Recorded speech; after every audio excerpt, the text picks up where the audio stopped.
because it was just like a big, deep breath.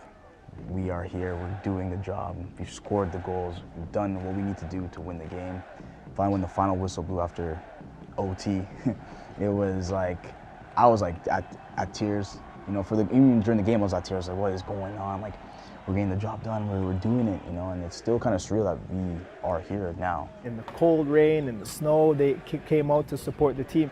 I've faced a lot of challenging years here in Toronto, and the fans never wavered. 10 years later, now we're hosting the MLS Cup and we're playing at it. It's a dream come true. Is that same around the club, that we want to be the best? And we want to stay there as well. We don't just want it to be a one-off occasion. The Montreal series really made it so that anybody who in Canada thought that Major League Soccer couldn't be something big or wasn't big time enough, they can't say that anymore. When that final whistle blew at BMO Field, you could feel a collective weight drop off the shoulders of the city of Toronto. For a club that's been through more pain than joy over the 11 years since their founding, they've been through some tough times, but that's about to change. Hosting the first MLS Cup in Canada and representing a huge step forward, not only for this club and MLS, but for the growth of the sport in the country.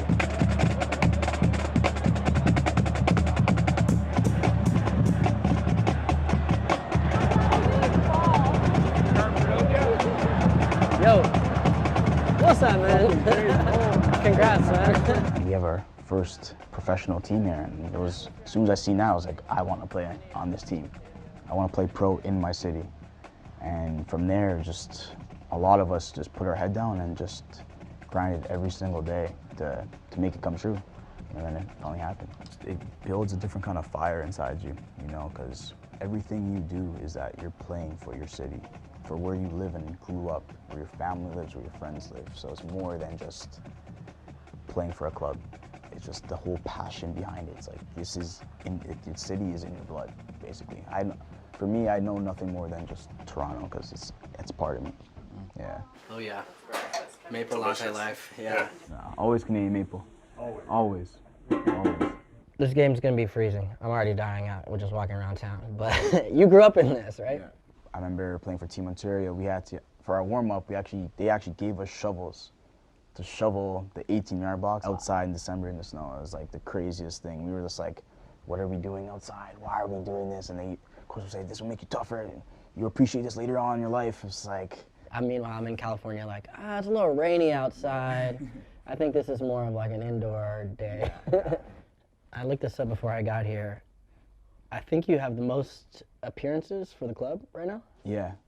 You crossed 100 last season, right? Yeah, last season was the first in club history, so that was 25 years old. Yeah, that was exactly. 2012 was that year. I think you guys started 09, right?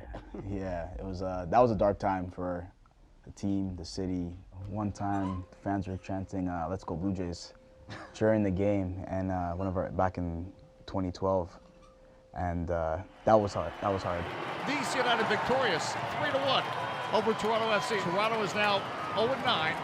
And for Aaron Vinner and Toronto FC, the search continues for success in MLS. For me, it was just a learning curve as a young guy, and just helped me grow and know what it feels like to lose games and how to rebound and come back and to become, you know, a winner in a winning environment. Especially the last couple seasons, I felt we've won our fans back. They have been the best 12th man a team could ask for. I feel Toronto is a serious sports team and sports city, you know, and the last couple of years for the Leafs, you know, Blue Jays especially, and Raptors, they've been making it far in the playoffs and making playoff runs, you know. Now it's our turn as well. So what we are doing now is only helping the city, the province, the country.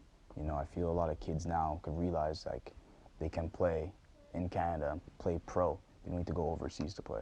People don't realize how rich of a football and knowledgeable of a football community Toronto and Canada really is. I never knew how to skate growing up. I played floor hockey, believe it or not, but in my community, most of us are immigrants, right? First generation.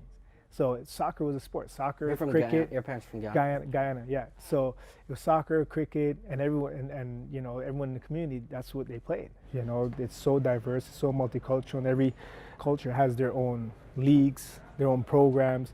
So it's very rich, and that's what I grew up in Scarborough.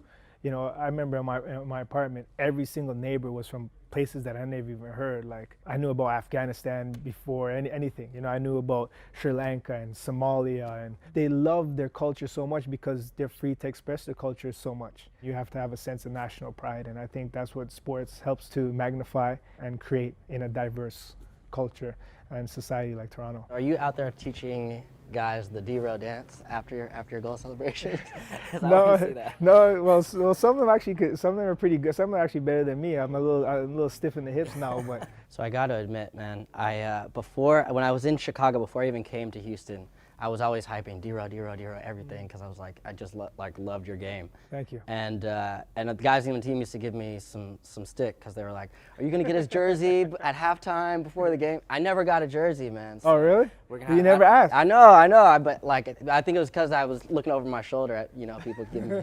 But yeah, we'll have to do a jersey change now. Not a problem. Or maybe I can get hooked up with some Dufagir. Yeah, not a problem. I could hook you up. All right, cool. D-row and Canada, synonymous in MLS. You really like carried the torch for your country, really, in the league. Now you see a lot of young players emerging, whether it's Osorio here in Toronto, or you've got Ashton Morgan's another guy in the club as well. And what's it like to see this next young wave of Canadian players in MLS kind of like carry that legacy forward?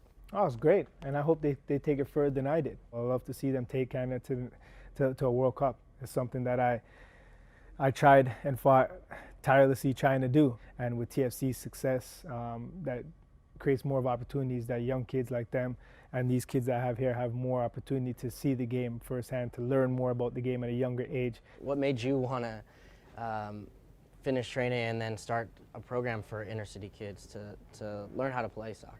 Well, because I'm an inner city kid, first and foremost, and I grew up with a single parent, so I know how much sport paid impact in my life. When I look across the league, and I don't see a lot of players with their starting their own academies and stuff and being involved, they should do more. I think you have 4 MLS Cups, right? Yeah. Okay. Yeah, 4 MLS Cups, 2 goals in MLS Cup as well. Yeah, coming home and playing for your hometown was amazing. I'm still proud to say I won the first Canadian Cup for them back to back, and was able to share still special moments despite a very 2 or 3 rough seasons with the club. I always gotta say it, man. Tim Lewicki's an amazing man. When certain people talk in a certain way, he's like, wait, this guy is either crazy or he's for real. Right. And I thought he was both. and it shows, it's testament to today, because everybody here thought the same thing, right? Like, this guy crazy, wants to build another section onto the stadium. But he told me, he goes, Daryl, I'm telling you right now, between me and you, we're going to have a successful team in Toronto before any other team. Look at what we have today. We changed the culture and the mindset of the club, of the organization. He had a vision, and it's coming to life. Hey, we don't all get to play an MLS Cup, but I'll take this. This is the closest I'm going to get these days. Landon made a comeback. This is my chance. How you doing, man? You okay? See you too. Yeah, thanks for letting me hop in, man. No worries. This was part of the plan. May 12th, 2007. Yes. That date's got to mean something to you. No, it means a hell of a lot to me. It means not only a lot to me, but I think to the club as well. I think it was the day that we kind of finally put our club on the map. Ball forward again. The crowd on their feet, it's come all the way through Rodriguez! And finally, remember the name, remember the date. The fans have gone wild because this is the very first goal ever scored by Toronto FC in Major League Soccer. Number 9, 6'3", Danny Dichio. You had to stop for a second. We had to stop for longer than a second because it was about 8 and 10 minutes to pick up the seat cushions. Yes. But I had to turn around and be like, man, what is happening here? Like with the crowd. I really go back to that day. It could have been anyone, I bundled it in. It wasn't a fantastic goal, but it was a real meaningful goal that I'm so happy I scored. I remember that moment. You guys gone on the road and lost 4 straight, first game at BMO Field. There were dark times too, though. Long years, losing seasons. Yep. Danny Coverman's comment saying, set the record for the worst club in the world, I think. Well, they went on that run of, I think it was 9 or 10 games without a win or without a result, I think. Name me one team in the whole world who was 0-9. So that's what I was referring to. There's not one team in the world who lost 9 times in a row. Is this one of the most frustrating times in your career? Yes. That was probably the pinnacle of the dark times era, and we finally got out of it a couple of years ago. We wanted to bring a winning mentality in all aspects. Success is going to come. It's going to come from us within. We're not going to point fingers when stuff don't happen, whether it be in the academy, whether it be in the first team, TFC2. We're all in this together, and we have to make it work.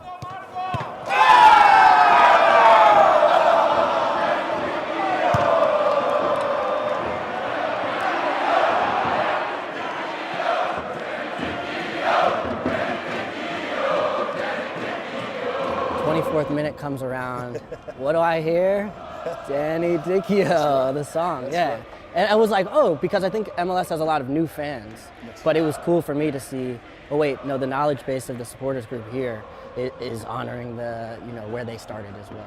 Yes, no, I'm obviously very humbled by the song that they keep singing about me. And it's every game. Every game, all the heartache, and even the final whistle against Montreal the other night, there was a lot of emotion in the stadium. There was a little tear in my eye as well that we'd finally done it.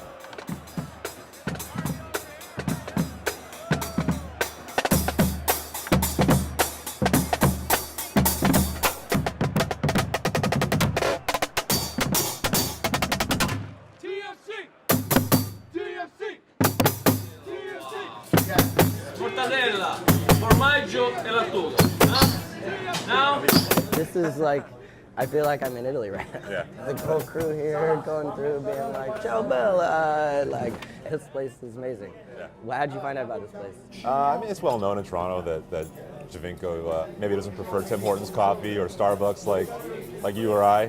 He walks over here almost daily, gets an espresso, heads back home to be with the family, and it's almost like he's back home. With TFC becoming something bigger than they already were this year, I think his notoriety's grown and it's going to continue to grow. Talking about Toronto FC in MLS Cup is a little bit crazy still for me, because they were the laughingstock for a while of, the 0-9 starts. There was a time when the franchise was in the gutter and there were a new coach every year and new players every year, and one of the worst teams in MLS history. Fans literally protesting outside the gates where the coaches leave the stadium saying, we don't want you here anymore. Toronto, what I've found is if you have success, if you have good players on the field, they're going to support you. I think you can tell by the tickets selling out in like 30 seconds or whatever that this city supports all of its teams, and that's what makes it special. The interest has been incredible. Tim Lewicki, the ex-MLSE CEO here, who brought Giovinco, Altidore, and Bradley here, he once said that if Toronto FC could get to an MLS Cup, it would be one of the biggest sporting events in this city, and people would be in disbelief. I didn't believe him, but I don't know how you can deny that at this point with tickets selling out that fast and the interest and the demand. You have every right to be ticked off at us. We've done a terrible job here. And we owe you an apology, and I am here to give you that apology. We have absolutely taken your trust and your passion and abused it. And for that, I'm very sorry. But let me make it real clear. We are going to get at least one, if not two, great DPs. We promise. We are going to work until we find the right ones. Now you feel like, the play on the field and the results are matching the ambition of the club and the way they see themselves. Yeah, it's about characters, man. It's about bringing in characters. It's about bringing in guys who know how to win. You hate to say it, but in the history of this league, not all DPs have been team guys. Not all DPs have been the kind of guy who wants to coach and help the young players along and win games instead of win for themselves, score for themselves, and so on. And I think that's one of the important elements that's missing from this story is not only have Giovinco and Altidore and Bradley contributed in a big way on the field this season, they're contributing off the field in the locker room, and they're guys that ultimately know their legacy is going to be defined by whether or not they win an MLS Cup or get to multiple MLS Cups. If they do lose MLS Cup, I think the ride to getting here and the coverage and just showing that MLS can be something that's absolutely massive in this city, I think it's validated everything they've done.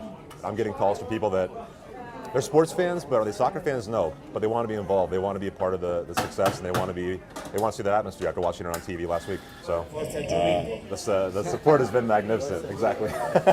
Does Giovinco come here? Yeah, not today, because Bradley come too, but not today. Bradley too? Oh, nice. Bradley, John. Tonight I need a win. Tonight we need a win, TFC. Hey! Hey! Go boys! Hey! Hey!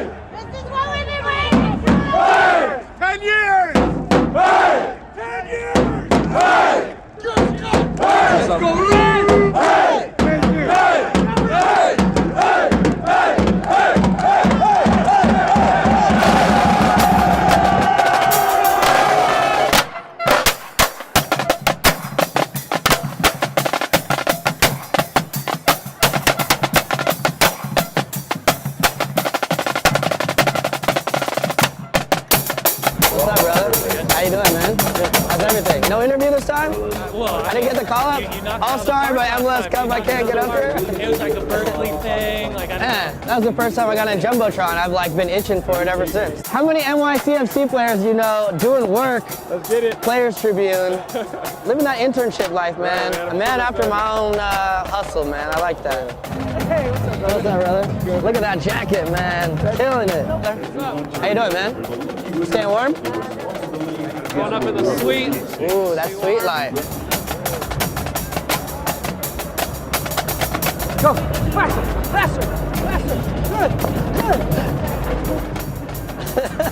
What are you doing? You doing some movement stuff? Yeah, doing some movement stuff, walking around, hanging out pregame, yeah. This is the movement right here. You heard it first. Toronto. You look like you just came off the slopes, or like some sort of Russian assassin or something. Go snowboarding after this year. That's awesome. I stole this from Susanna, so, right? I feel like Lenny Kravitz though, like looks like the, is that the trophy? Yeah, I had to put it on the Seattle side, so I'm from Toronto. I don't want people to think like, oh, you're supporting CFC. So right. make sure like. Journalism. Yeah. That's journalism, right? That is journalism. And it looks like for the fourth time in league history, penalties will decide it. I never would have thought it was going to come to this, but here we are, MLS Cup 2016. Everybody is dead tired. At this point, you just have to concentrate for one more play. Brian Schmetzer wanted Nicholas Ladero to go second. Ladero said, nope, I'm going fifth.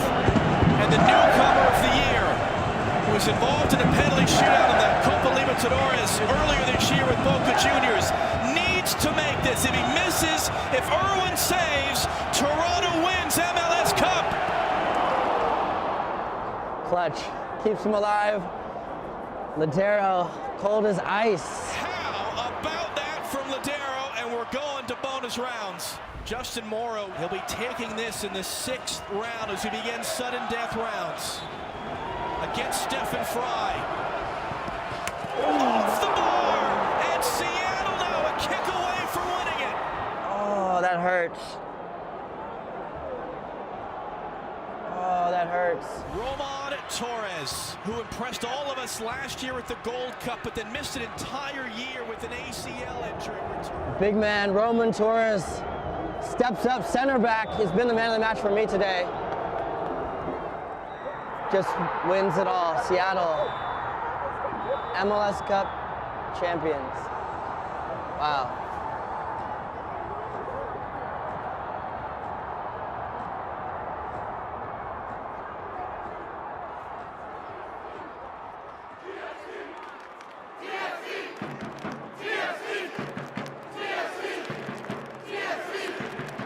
Heartbreak tonight for TFC, no doubt about it. But these fans aren't going anywhere. They've been here through 10 years of pain. Still singing, still chanting, still supporting their club.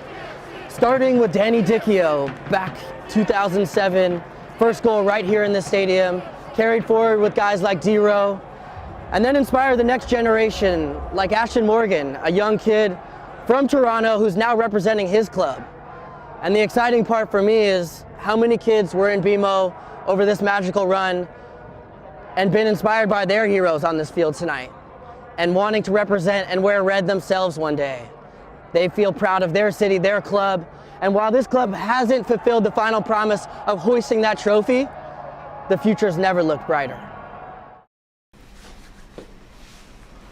The summer of the gun now moved past my city limits with semis hitting on killers. I feel as if any minute that the next one to take aim. Stray stone on the same stage as Wade Page or James Holmes, names known. But following the American narrative, if they were Arabic, they'd be labeled a paratterrorist or gang members if black. Aliens if they Hispanic, but I know the transgressors in fact. Hard media. I've come to Toronto a bunch of times now, but originally to document how TFC started at the bottom and finished at the top MLS Cup champion. I began to become interested in Jonathan Osorio and his story putting on for his city, Brampton, Ontario. Jonathan, you told me proudly you are born and bred in Toronto. Born and bred from Toronto. I grew up in Brampton. Shout out to Brampton because Brampton made me who I am today. He gave a shout out on national TV to Brampton. And I was like, oh, Brampton. Everyone was like, Brampton, what's that? Brampton. Yeah. I feel Brampton a bit kind of has an underdog mentality. You know, people would diss us for being here. Now it's like, okay, we're from here and we're gonna claim it and we're gonna be proud of it and we're gonna build something here so that you can't even make those jokes about us anymore. As you dig into it, Brampton's a place that can be misunderstood. Home to a majority of visible minorities, which comes with some complicated stereotypes. A lot of brown people, they call it Brown Town. Did they call it Brown Town? Yeah. Sometimes Brampton gets referred to as a ghetto. A lot of that goes back to like racial connotations in some sense. You know, a lot of those small businesses that you see, they're from, you know, immigrant families that are entrepreneurs. 70% of the population could be considered a like visible minority, quote unquote. Indians and Pakistani dominate the area, Yeah. but within that you still see people of all walks of life. Everybody says Brampton is such a bad place and this and that. If you go to find the trouble, you'll find it. But honestly, like, if you mind, you know, you do your thing, you mind your business, you stay out of that, I think Brampton's a good place to grow up. And as I started digging a little bit deeper, I started to figure he wasn't the only one. Daniel Henry, Nick Lindsay, Kyle Laren. Then on the women's side, you got Kadisha Buchanan. Ashley Lawrence used to play for Brampton. Basketball, you got Tristan Thompson, is an NBA champion. People like Tyler Ennis, Tristan Thompson, Jason Bent. Ratiba Hutchinson, Paul Stalteri, Ian Hume. Yeah, it's kind of crazy the amount of players that come from Brampton. You know, why am I gonna totally forget about Brampton when it's the place that bred me, you know? Brampton made me hungry. So with Jonathan Osorio now getting his moment to shine as a star in MLS, Kadisha Buchanan already won with the women's national team, and Canada, Toronto, getting an opportunity to host the Men's World Cup, I figured now was the right time to come to B-Town, Brampton, to understand how soccer, culture, and music are bubbling up here, just a little bit outside the circus. Well, I see you rocking the Columbia shirt. We're in an Italian restaurant. I was hanging out at a Jamaican spot. There was a Portuguese bar down the street that I was watching MLS at the other day. Yeah. Brampton's got a little bit of everything. My mom's from Medellin, and my dad's from Caicedonia, which is a little town outside of Cali. In the house, you're still in Colombia. It's only outside the house that you go and you're in Canada. My dad came to Canada when he was, I think he was 12, 13, 14 years old. His parents brought their kids here to have a better life, but they brought them here and then they went back home. They left the kids here. And I think the oldest kid was 18 years old and he had to work.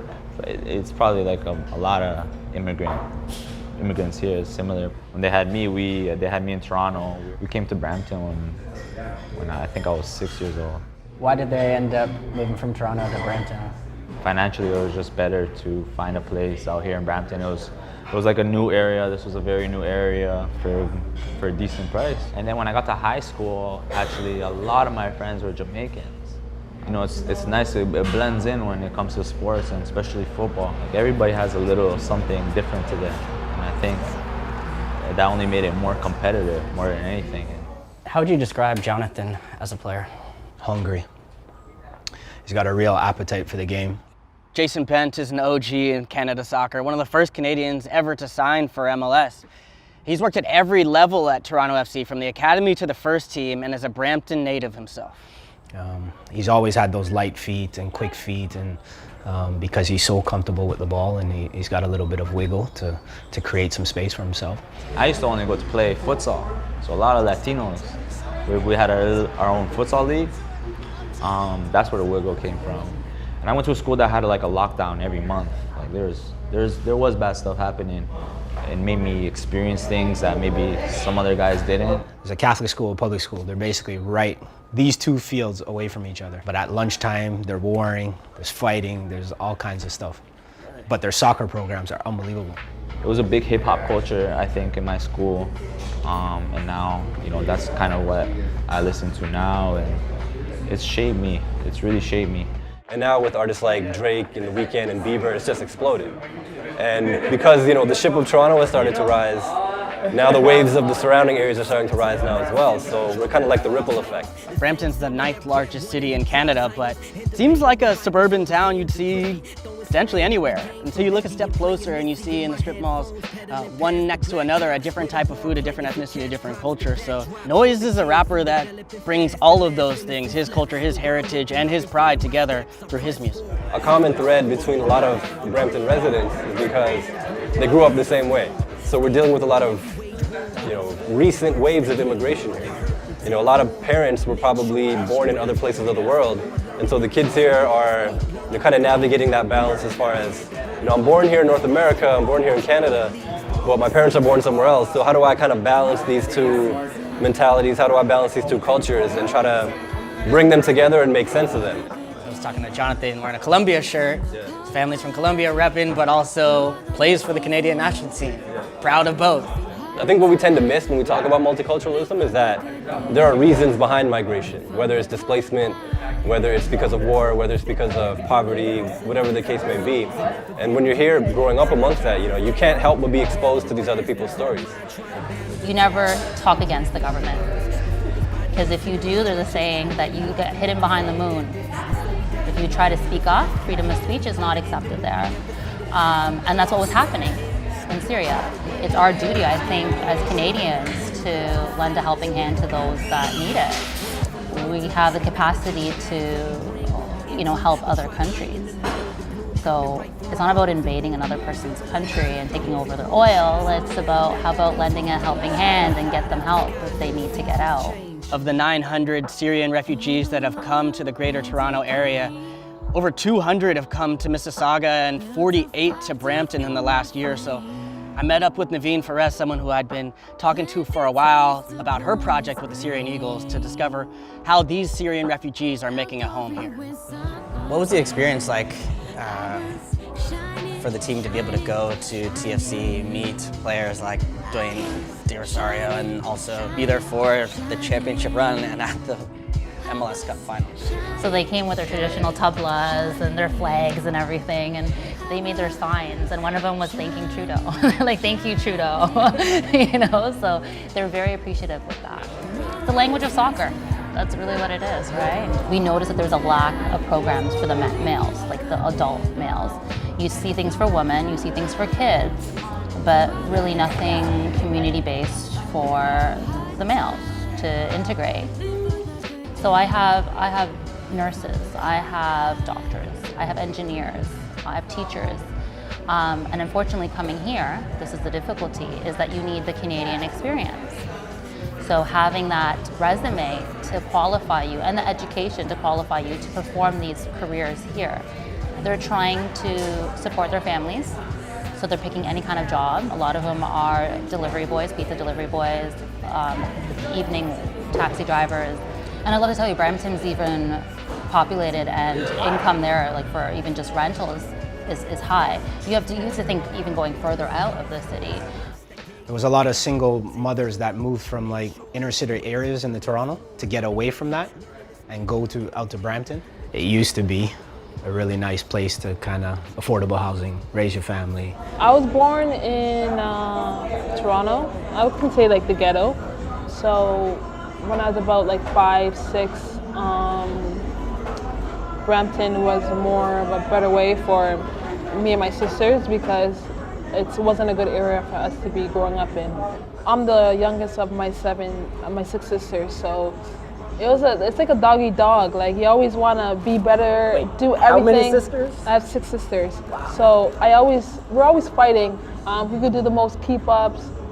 Who can shoot harder? Who can dribble? Like who can score the most? So I was just in that competitive environment, and I think that actually elevated my game. My mom wanted us to get out and go to Brampton and play, like find a sport to keep us out the streets and stuff like that. My dad was around, like he's been around in games, but other than like the pitch, he had his own family as well. So my mom was more worrying about like, how am I gonna get to soccer? What are we gonna eat tonight? Like those type of thoughts that was running through her head as a single mother with 7 kids. So it was difficult. We really had to survive as a family, and how was I gonna pay for the next season? People like, oh, like you hear this like, oh, she didn't pay, like, and you don't feel like welcome. And I don't have any part to do with it. Like I can't help the situation that I'm in. In tough moments or in great moments, ever like think back to some of those early days in Brampton that have gotten you to where you are now? Yeah, I mean, the anthems playing, and you just look at the crowd and you just spot your family there, and you just want to cry because they've been through the struggle with you, and now people are inspiring to be you. And I know your fam comes like everywhere, matches, on the road, CONCACAF Champions League, Mexico, the whole thing. That was one of the best moments of my career, seeing them in Mexico for the final. They had never traveled to such lengths. I had a moment. I know I had a big moment. It was during the warm-up. I'm living my dream, and like I'm living a dream that a lot of Canadian kids can't say they've done. And I guess in that moment, just I reminisced on everything that it took for me to be here and everything that they sacrificed for me to be here, because they sacrificed a lot. It was tough, and to have them there was like was a dream. It was a dream come true for real. The World Cup is coming in 2026. Honestly, right now, I'm just looking to Qatar 2022, because also like I want to be the one to say, nah, like I helped Canada. We qualified, and we made the hex. We were top 4 in CONCACAF, and that's why we're at the World Cup. That's what I want to say. Like, I still want the gold World Cup, gold Olympics, so I think that's the hunger's still there to keep pushing and keep being a better me and a better athlete, player, person. I feel like I owe it. I owe it to them. Brampton, it's where I grew up most of my life. Yeah, I play for Toronto, and Brampton is Toronto. Brampton is part of Toronto. In that sense, I have to shout it out. I have to. Yeah, here it is, actually. What's this? The key. Here's the key, man. This is it. The infamous key. It is my honor on behalf of the Bramptonians to award you the key of the city of Brampton. That's what's up.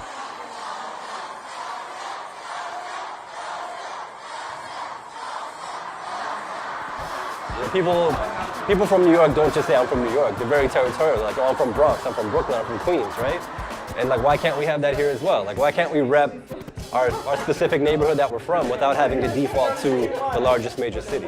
When you say coming from a place like Brampton, it's not small. It's like coming from, like, I don't know, Timbuktu. Like, no, coming from Brampton, like, that's pretty strong. Like, if you're from Brampton, you're pretty athletic. Like, oh, coming from Brampton. No, coming from Brampton, like, oh, he's from Brampton? Okay, he's good.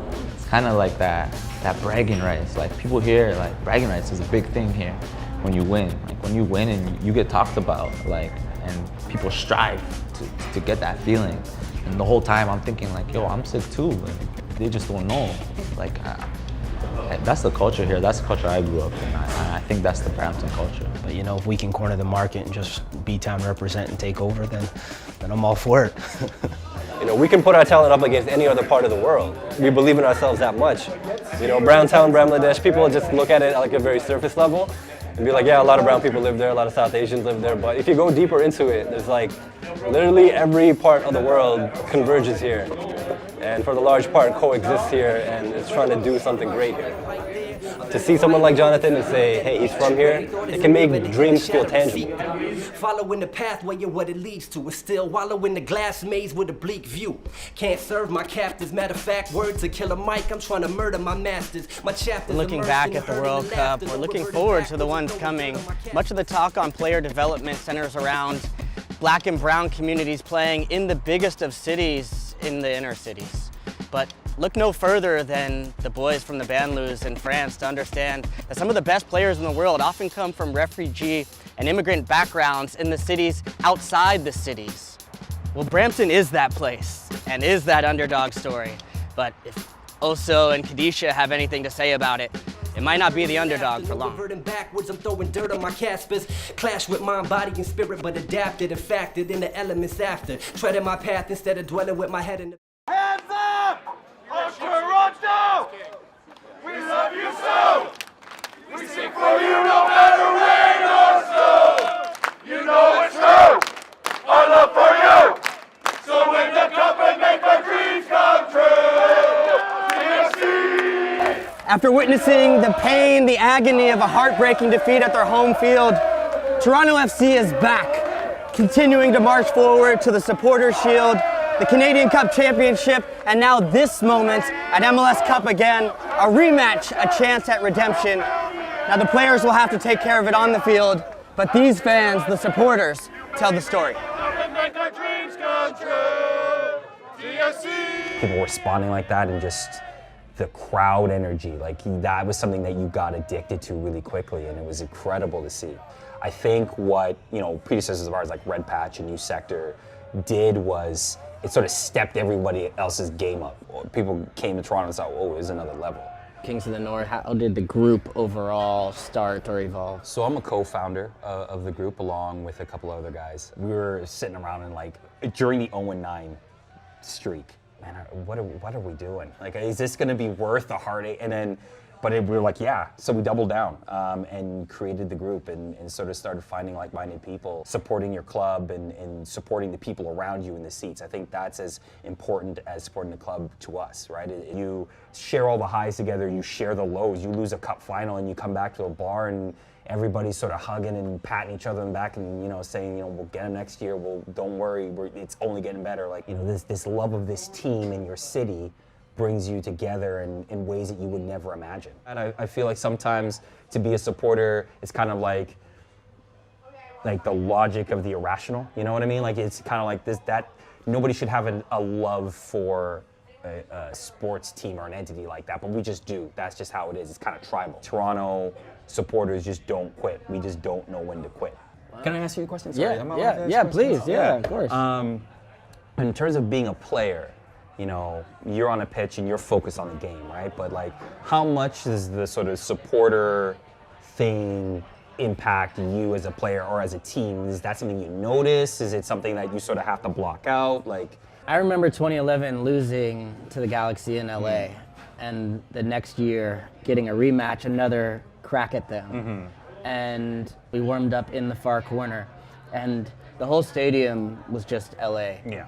And there was one long sliver of orange in the corner, and it was right by where we warmed up. So many faces I recognized from Houston, because you do get to know the people that are at the tunnel when you walk out, or after the match, signing autograph, you meet kids at appearances, things like that. And I remember thinking, they've flown here to be here for this moment. This is a family vacation. This is a memory. And it was for me too, and my family and my friends. So I do think players reflect on it, and I do think it can add something too. That relationship, I think, is something special about our sport that you don't always see in others.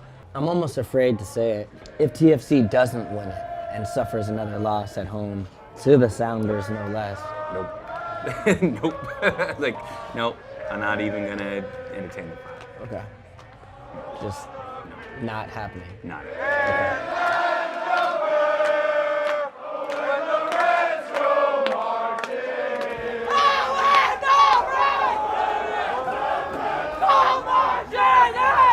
What am I looking at right here? So this was the original design. That was produced by Kyle Stewart. It was him and a couple of other Red Patch boys who were working with some of the other people from the Supporters Alliance that came up with this idea. Everyone involved on this end were all Red Patch boys, but it was one guy who was like, hey, well, just speak to Frank. Frank does that kind of stuff. And the idea was to recognize the best team for the duration of the season, not just the MLS Cup. This is the mold, the cast of how it's made. And I didn't know it was in Toronto either. Can I touch it? Absolutely. All right. It's the closest I would get to the supporter shield here. So there's two of these pieces. So at the end of the season, once someone clinches, we'll engrave it here. We'll send it off. Why don't you just keep winning it here? It's more convenient, right? It's so much more convenient. So hopefully going forward, that's the case. I guess the neat thing about it is that there's been no one sort of outside that have anything to do with this, right? This is purely a supporters thing. It was designed by supporters. It was funded by supporters. It was built by supporters. So it's kind of neat in that aspect. What are the Red Patch Boys? Where does that name come from?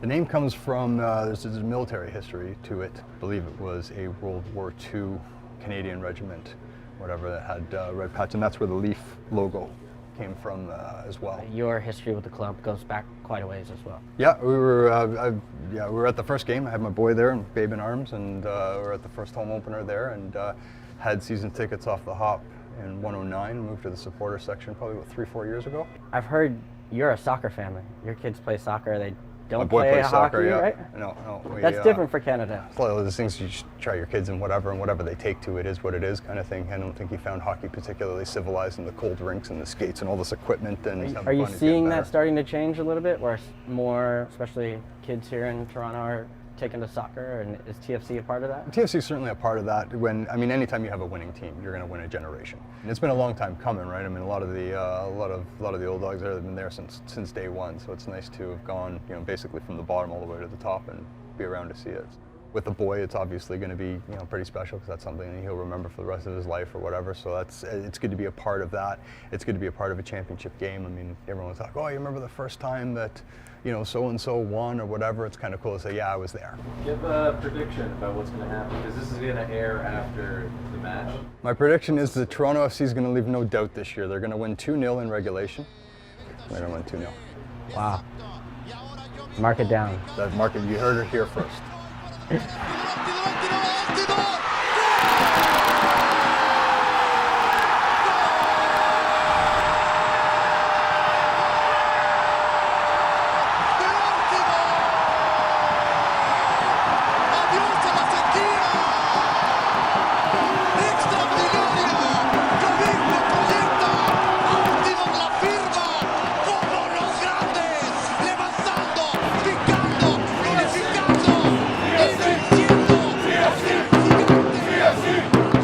I guess the best place to start is with that moment. With that moment. Yes. You said you got some messages on Twitter from people hitting up to being like, you're crying, are you okay? Or I cried too. Yes, I mean, some people didn't get which game it was. They thought that it was at the final and it was sad tears. Or like, no, that was like the Easter Conference Finals. Those were happy tears. Up until like maybe 2 years ago, it was so rare that anybody would be wearing something TFC. Like you would be seeing somebody wearing a TFC anything and it'd be like, yeah, TFC, yeah. Like you'd bond just because. And then all of a sudden everybody's talking about it. Like it's on the news and like it's front page on the regular paper, not just on the sports pages, and it's like, wow, this is getting so big. When I first moved to Canada, TFC was just being announced. Like that was 2006. And, I come from Brazil where soccer is obviously huge. The year that I moved here, there's a team starting. It's like, wow, that's great. Definitely gonna join that. How did you become the drummer? That first year that we were in 127, there were 2 drums and there was 1 drummer. And I'm sitting there one day, it was Mother's Day weekend, and I'm like dressed up for my Sunday best, and and I see that drum sitting there. I'm like, dude, no, that can't just sit there. I gotta make some noise. Come on, let's go. And then I picked up those sticks and I never put it down again. That was it. That was the end.